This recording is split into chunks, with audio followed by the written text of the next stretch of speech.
This is my old microphone, unprocessed. This is my new microphone, unprocessed. This is my old microphone, processed hard. This is my new microphone, processed hard. I thought that was going to be funny.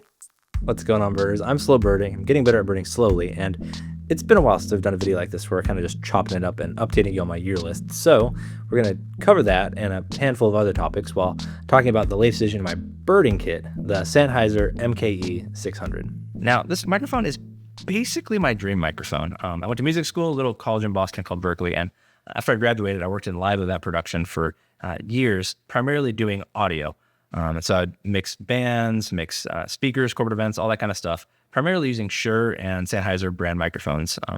Whenever I would be in bars or do weddings, even some like cover band bar and type stuff, I'd always be impressed when the musicians would bring in their own mics, and those mics were typically Sennheiser mics. And so whenever I saw one of those come as an audio guy, I'd be like, oh, this guy's serious. They know what they want, or this woman is serious. You know, she brought her own mic. It's just legit. So I liked a ton of guitar cabs with their, I think it's the E609, of course, places like that. They have a whole dedicated drum kit set that was really popular in those spaces. And I just really liked Sennheiser microphones at the time. I'm going to put this back. So it's kind of funny that whenever I pivoted my career towards video after COVID hit and all the live events basically disappeared, that I kind of just like abandoned caring about audio gear. And it's not because I didn't think it was important for video. Obviously, it's super important for video. But basically, like the work that I was doing at the time was no longer mixing bands or instruments. Instead, was pretty much just talking head videos like this using the human voice. And it's not terribly hard to get a nice recording of the human voice. Of course, there are levels to that, but the professional work that I was doing, or even am doing now, didn't require me to go out and buy this quality of a microphone at the time. Plus, like when you consider that you're going to add a music bed to it to sweeten the sound, clean it up in post, I mean, you're golden. Oh, and man, little behind the scenes for you, like pro tip if you're in the Adobe suite of products, because Adobe Podcasts has literally been like the golden elixir for bad audio recordings that I've received over the last like year or so. There are times when I'll get a tough audio file from like someone doing a self-record at an airport or outside, maybe at a playground on their phone, and you throw that recording into Adobe Podcast and like, boom, clean voice. It's rad. So for these videos in my just little home office here, I typically record with the Rode Video Micro, which unprocessed sounds like this.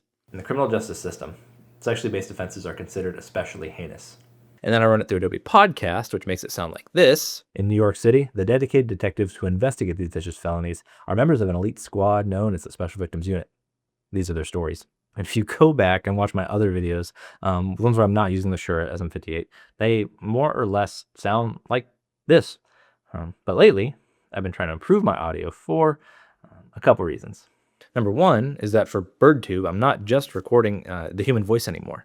Birdsong is a huge part of birding videos, and I've been really inspired by some of my YouTube peers like Birding to Unwind and Hawk in the Lens, who are capturing really nice nature sounds for their videos. Then number two is that I've started making a different style of video on my channel lately, which is a little more production heavy, a little heavier, more tangentially related to birds and birding than actually the birds themselves. And so I feel like for those videos to be impactful, the audio needs to be better. To do that, I've been bringing the Zoom H6 recorder with me whenever I'm birding or filming myself. This is the old version, in order to capture the actual soundscapes that I'm in. I'm doing this as opposed to using anything stock that I find online, because I'm worried that a real birder is going to ID a bird call that's out of place for my region or time of year, and I don't want to be a phony. I remember buying my first pair of skate shoes and having to choose between brands to not be a phony, and I guess that has kind of just stuck with me over time. And the Zoom is doing great for just that. The AA batteries last a super long time, and they're easily swappable, and there's no waiting for or forgetting to charge it. So that's really nice, as wasteful as it might be. The different mic attachments that I have for it are like a pretty nice touch, but I'm really only using the XY stereo mic because it's the one that I bought the dead cat for, and there's a ton of wind in some of these places, and so it's what I'm using right now, and it's been great. It's the XY is doing most of the action, and in most cases, it's doing exactly what I want it to. But if you're curious, I use this audio most heavily in my most recent video titled Slow Birding and Grief, which you can go check out on the channel. The cool thing about a film like that is that since I'm just in one location, I can pretty much set it down, press record, and forget about it. Keep a loose eye on it because, you know, some people do come around there at the same time. But for the most part, just set it, forget it, and then grab it when I'm done and come home with a bunch of rich, nice audio recordings.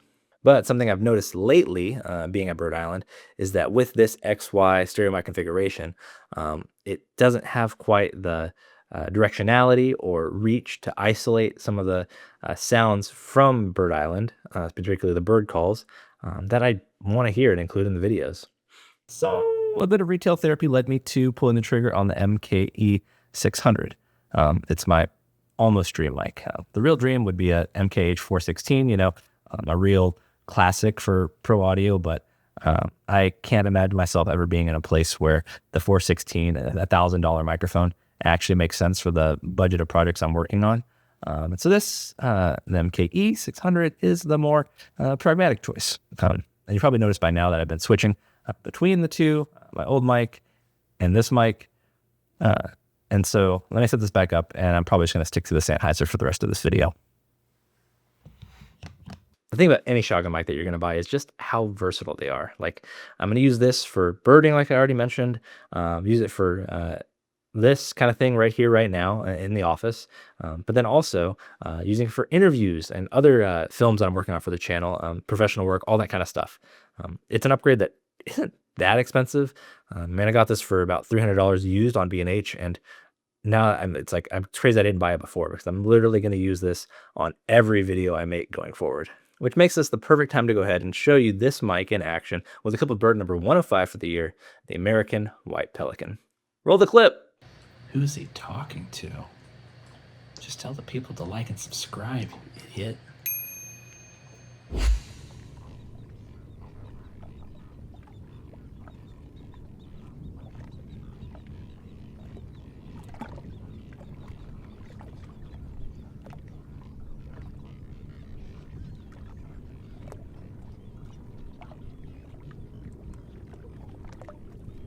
This poor bird was injured and wasn't able to migrate this year, so it's been stuck on Bird Island here on Lake Conroe, waiting for its loved ones to return this fall and winter whenever they come back to roost. And you can definitely expect more Bird Island content in the near future, and a dedicated American White Pelican video is going to happen once they're all back.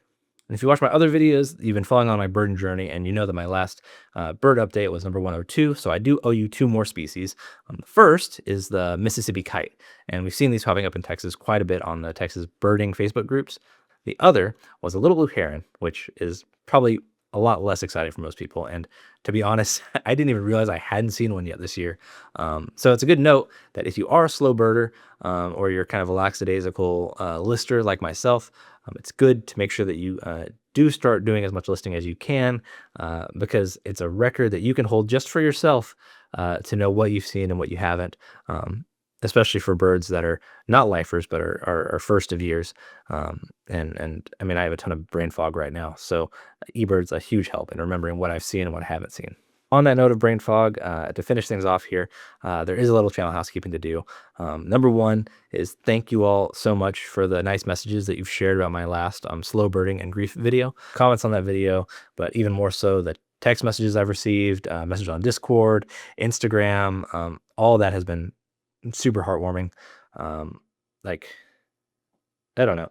It wasn't a video that I, thought many people were going to watch, and I think that has been true just analytically on the video, but definitely one that felt personal and that I felt like the right people would watch, and you guys are absolutely doing that, and it's been really, really heartwarming.